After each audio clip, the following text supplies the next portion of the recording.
नमस्कार।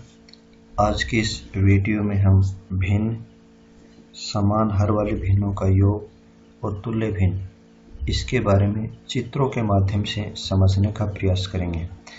हमारे पास यहाँ पर एक सर्किल है जिसके 3 भाग हैं और भिन्न को समझने के लिए हम देखते हैं ये भिन्न की परिभाषा है कि कुल किए गए भाग या हिस्से।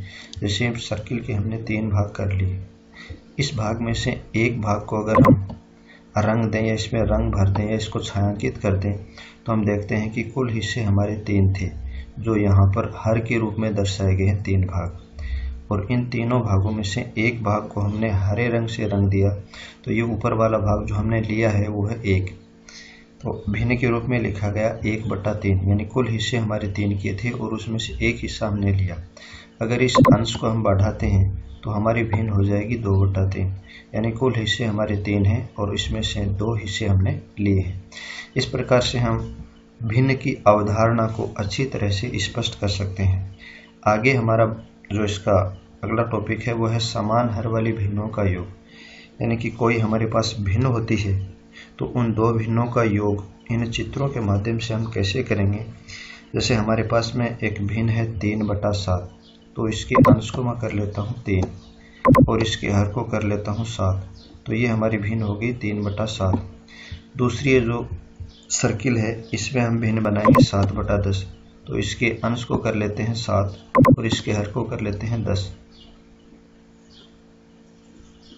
ये अंश इसका 7 है और इसका हर है 10, और इसी भिन्न में जो है वो हम करेंगे 3/10, तो इसका अंश 3 है और इसके हर को 10 कर लेते हैं। इस प्रकार से ये हमारी भिन्न है 3/10 और ये है 7/10। इन दोनों का हम योग करके चित्रों के माध्यम से सीखेंगे। तो ये हमारी भिन्न 3/10 है जो इस हरे भाग को दर्शा रही है, और ये भिन्न है 7/10 जो इस लाल वाले हिस्से को दर्शा रही है। अब हम यहाँ इसको थोड़ा सा मूव करेंगे। मूव करने के बाद में इसको यहाँ पर करते हैं तो पूरा भाग इसका ढका जाता है, यानी कि कोई भी ऐसा भाग इसमें शेष नहीं है।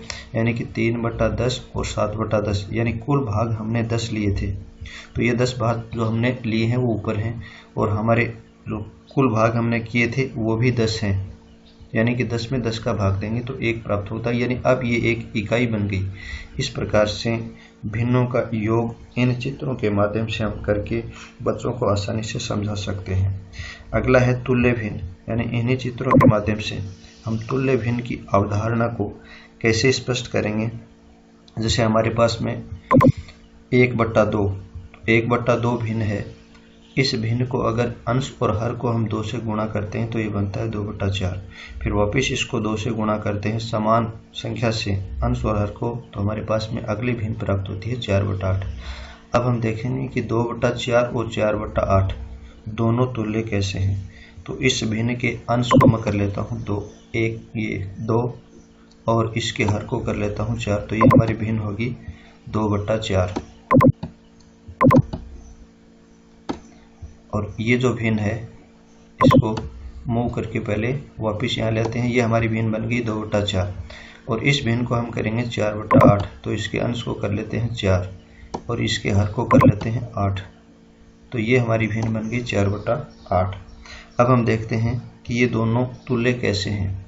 तो उसी प्रकार से उसी प्रोसेस में हम इसको यहाँ से मूव करेंगे और वापस यहाँ ले जाएंगे। यहाँ ले जाने के बाद में हम देखते हैं कि थोड़ा सा इसको रोटेट करेंगे। रोटेट करने के बाद में ये जो हरा वाला भाग है, इस हरे वाले भाग को ये लाल वाला भाग पूरा मूव करने के बाद में पूरा इसको ढक लेता है। इसका मतलब ये हुआ कि 2/4 और 4/8 दोनों समान है। पूरा ढक लेने का मतलब हुआ कि 2/4 और 4/8 समान है, यानी कि ये तुल्य भिन्न है। तो चित्र के माध्यम से हम इसको आसानी से समझ लेते हैं।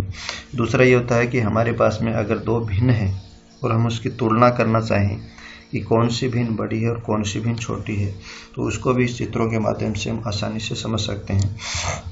जैसे ये हमारे पास में, इसको वापस उसी स्थान पर भिन्न को रख देते हैं। अब हम देखते हैं कि 7/8 हमारे पास में एक भिन्न है 7/8, इसके अंश को कर देते हैं 7 और इसके हर को 8 किया, तो ये हमारे पास में भिन्न बन गई 7/8।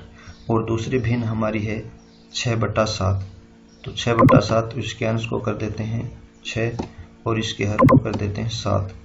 तो ये हमारी भिन्न बन गई 6/7।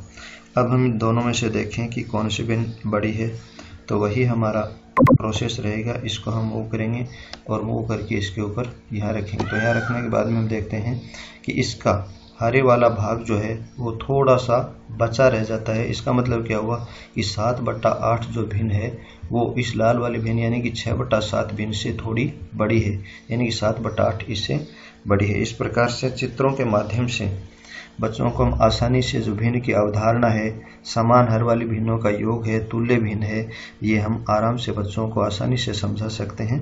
धन्यवाद।